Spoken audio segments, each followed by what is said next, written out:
Mga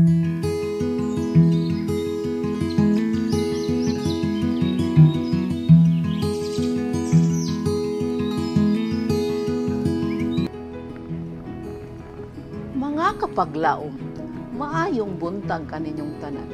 Ang atong hilisgutan karong Oktubre 7, giuluhan og ang pagsinaligay nga relasyon. Ang atong teksto makita sa 1 Corinto 12:26 taman sa 27. Kung ang usa ka bahin magaantos, nan ang tanan magadungan sa pagantos. Kung ang usa ka bahin pasidunggan, nan ang tanan magadungan sa pagkalipay. Kamo maong lawas ni Kristo, ug ang matag usa kaninyo bahin ni ani. Kapag laom, sa plano sa Ginoo ang mga tawo gihimo nga kinahanglanon sa matag usa, sa tagsa-tagsa. Ang Dios mitugyan og mga talento aron gamiton sa pagtabang sa uban, aron sa paglakaw ngadto sa ustong dalan. Pinaagi sa dili hinakog nga pagserbisyo alang sa uban nga kita mapalambo ug madungagan ng atong mga talento.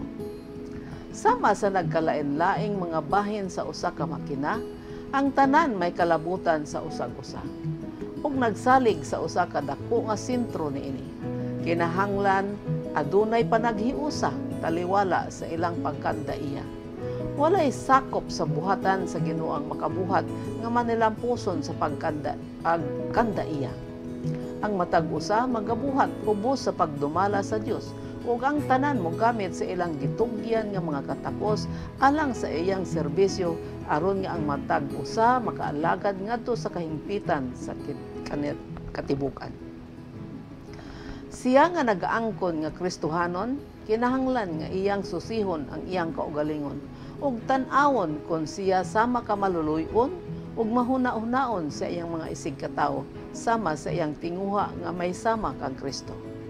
Si Kristo nagatudlo nga ang posisyon ug bahandi kinahanglan dili magahimo nga kalainan sa atong pagtagad sa usag-usa ug sa kahayag sa langit ang tanan managsuon. Ang yutan-ong mga kabtangan o kalibutanong dungog wala giisip nga bililhon sa pagtimbang sa Dios sa tawo. Siya naghimo sa tawo nga managsama. Siya walay pinalabi alang kaniya. Ang bilis sa tawo pinasikad kini sa hiyas sa iyang kinaiya. Aron sa pagbaton sa tinuod nga pagka-Diosnon, nagkahulugan sa pagigugma sa usag-usa.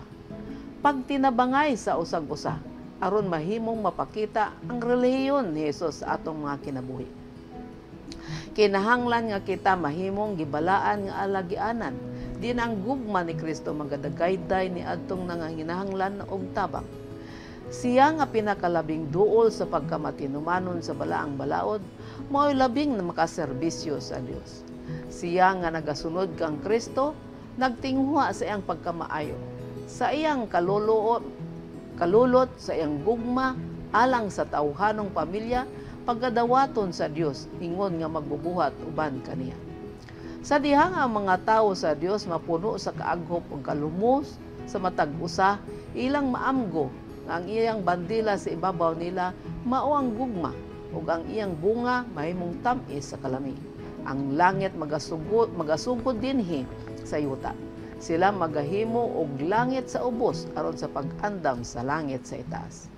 Kapag laom, ang tawo gihimo nga mahinungdanon sa usag-usa. Gihatagan kitag mga talento sa Dios aron kini atong gamiton alang sa uban sa paglakaw sa dalan nga matarong.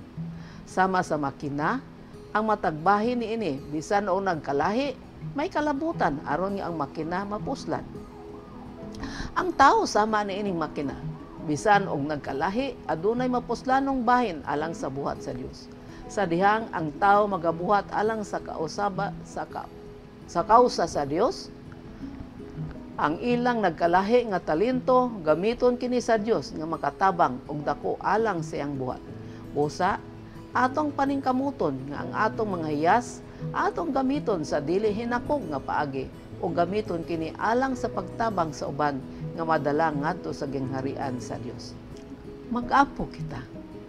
Diyos ug may gugmaon namo nga man sa langit, tabanging ang imong mga anak magabuhat nga ilang gamiton ang ilang mga talento nga imong gihatag sa pagtabang sa uban, nga kini sila makatultol sa dalan nga matarong ug madalas sa imong gingharian. Among giamgo nga kami nagkinahanglan sa matag usa ug kami mahimo nga manilampuson lamang alang sa imong buhat ug kami magtinabangay sa paggamit sa iyas nga imong gihatag kanamo ug nga ang amo buhat magmilampuson alang sa imong kahimayaan sa ngalan ni Hesus. Amen.